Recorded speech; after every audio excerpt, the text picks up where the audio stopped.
नमस्कार दोस्तों, मैं एक बार फिर उपस्थित हूँ और आज मैं कोई कविता लेके नहीं आई हूँ। मैं एक टॉपिक जो मैंने रियलाइज़ किया कि इस टॉपिक पे बात होनी चाहिए,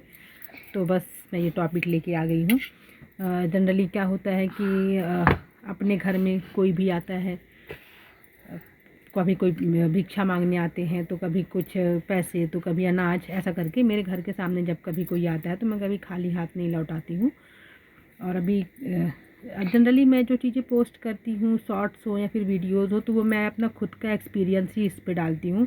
अदर ना कहीं से मैं उठाती हूँ ना लेती हूँ, ये सब नहीं है, क्योंकि मुझे पता ये चीज़ें पब्लिक होती हैं और पता नहीं कहाँ कहाँ तक जाएंगी, तो किसी और की पोस्ट डालने का कोई मतलब नहीं रहता। इसीलिए मेरा जो खुद का एक्सपीरियंस है, जो थॉट्स मेरे दिमाग में आते हैं, बस मैं उसको ही शेयर करती हूँ आप लोगों के साथ। मुझे कोई एक प्लेटफॉर्म चाहिए था जहाँ की जो मेरे मन में बातें आती हैं मैं सबसे कर सकूँ, और ऐसा कुछ समझ में नहीं आता था। तो फिर मुझे एक दिन ऐसे सूझा, तो मुझे क्यों ना यूट्यूब में डाल दिया जाए, तो यहाँ पे काफ़ी सारे लोग इन चीज़ों को देखते हैं, नोटिस करते हैं, समझते हैं, तो मेरी बातें अदर लोगों तक पहुँचेंगी। और जनरली क्या होता है कि अपन कुछ चीज़ नोटिस करते हैं, समझते हैं, और अभी तक मैंने जो भी चीज़ें अभी तक समझी हैं, वो मेरा एक्सपीरियंस जो है वो यही है कि आपके जो थॉट्स हैं, समाज से अगर आप जुड़े हो, समाज के लिए अगर आप देश और समाज के लिए सोचते हो, तो आप कुछ ना कुछ चीज़ें आपके दिमाग में चलती रहती हैं, जो कि मेरे साथ होता है। जनरली मैं कहीं आती हूँ, जाती हूँ, कुछ चीज़ें ऐसी देखती हूँ, नोटिस करती हूँ, अच्छा भी लगता है, कभी बुरा भी लगता है। तो आज जो मैंने नोटिस किया वो चीज़ मैं आप लोगों से शेयर करती हूँ। मेरी बात कहाँ तक सही है प्लीज़ बताइएगा। और मैं कभी लाइव भी आने की कोशिश करती हूँ, बट सब्सक्राइबर है नहीं मेरे ज़्यादा, क्योंकि मैंने अभी अभी वीडियोस पोस्ट करना चालू किए हैं, तो इसीलिए मैं लाइव नहीं आ पाती हूँ।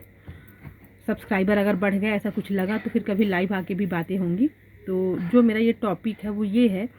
मैं घर में काम कर रही थी, एक लड़का आता है, वो बोलता है मैं किसी एनजीओ से है, जो कि जनरली अनाथ आश्रम से बच्चे आते रहते हैं, तो हम लोग कभी पैसे कभी कुछ दे ही देते हैं।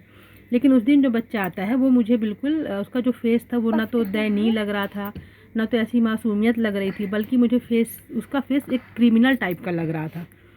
तो उस समय मेरे दिमाग में थॉट आया कि जैसे कि हम दुकानों में, मकानों में, कोई पूजा पाठ की जगह है, कहीं पे भी अपन एक वो चला के रखते गवर्नमेंट ने कि आप अपनी पहचान लिखो, दुकान में नाम लिखो। तो क्यों ना ये जो एनजीओज़ वगैरह, अनाथ आश्रम, समथिंग, कहीं से भी कोई अगर आता है कुछ लेने, तो एज अ बेगर, तो क्यों ना हम उसकी पहचान करें,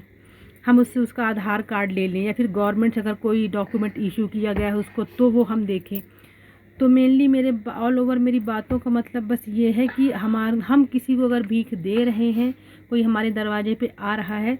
तो हमको ये श्योरिटी होनी चाहिए कि हाँ एक्चुअली में वो नीडी पर्सन है,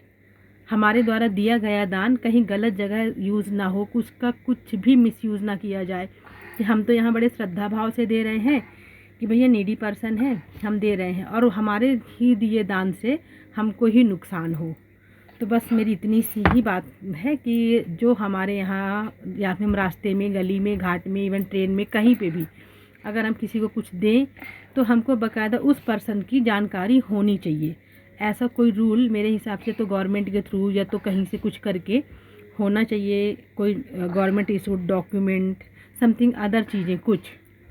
वो हो कि हम श्योर हो कि हाँ हमने जो दान दिया वो एक्चुअली नीडी पर्सन को ही जा रहा है। तो बस मेरी आज की इतनी सी ही बात है, तो आप लोग बताइएगा मेरी बात गलत है या सही है। शुभ रात्रि।